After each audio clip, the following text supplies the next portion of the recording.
Et cette notion d'islamisation de la science ou bien de science islamique, comment la déconstruire ou plutôt comment s'en saisir pour la comprendre?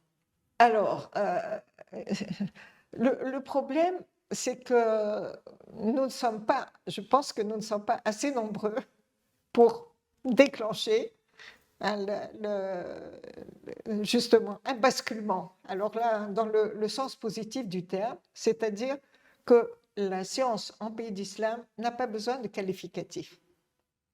Quand je parle nous parlons de Bet Khaldoun, que nous parlons de Biruni, que nous parlons de Ibn Haytham ou de Jahad, la science qu'ils ont produite, ils n'y ont pas ajouté, ils n'ont pas dit, voilà, c'est important d'avoir fait ça parce que je fais avancer l'islam. Non, ce qui était important pour eux, c'était leur recherche. Bien sûr, ils étaient valorisés par les dirigeants de l'époque, hein, pour la plupart. Biruni a été accueilli, il a été encouragé. Bon, Ben Khaldoun, peut-être, c'était il a circulé, disons, sur tout le Maghreb et l'Égypte ensuite.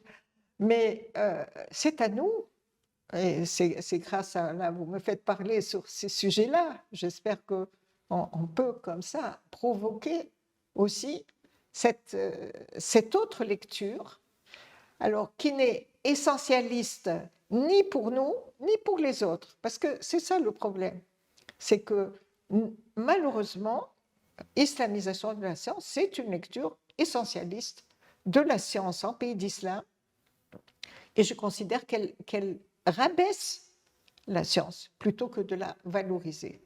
Quant aux pays occidentaux, ils ont aussi leur lecture essentialiste aussi de l'histoire des sciences parce que voilà, ils vont apposer hein, bon, alors la science, entre guillemets, la science arabe n'a été que en quelque sorte un moyen de traduction ou de redécouvrir ces textes-là dans la langue arabe et puis ensuite ça a été traduit en latin. Non, c'est une manière de dévaloriser ce travail-là.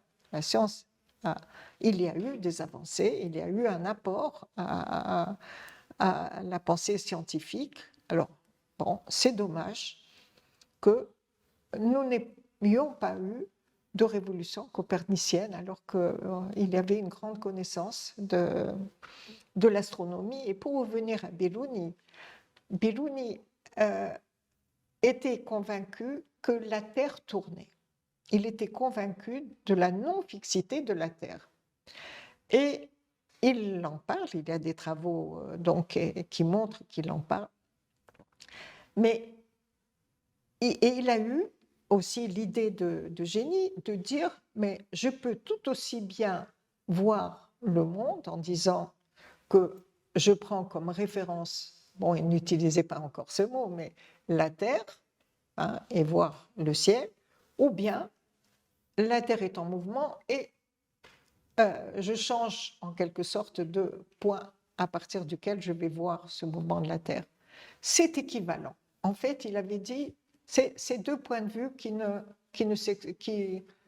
sont pas contradictoires. Donc, vous voyez que la force de ce raisonnement, c'est qu'il avait déjà la notion de relativité. Bon, il n'a pas utilisé hein, le mot relativité, donc il ne faut pas qu'on pense que je vais plus loin que ce qu'il a dit. Mais il était quand même, donc déjà, intrigué par le fait qu'il n'y avait peut-être pas de raison pour qu'on se tienne uniquement à la Terre fixe. Mais il a choisi l'autre option, il a choisi de garder la Terre fixe parce que pour lui, il n'avait pas les arguments pour montrer, et ce serait trop long d'expliquer pourquoi, de montrer pourquoi finalement il ne pouvait pas aller plus loin.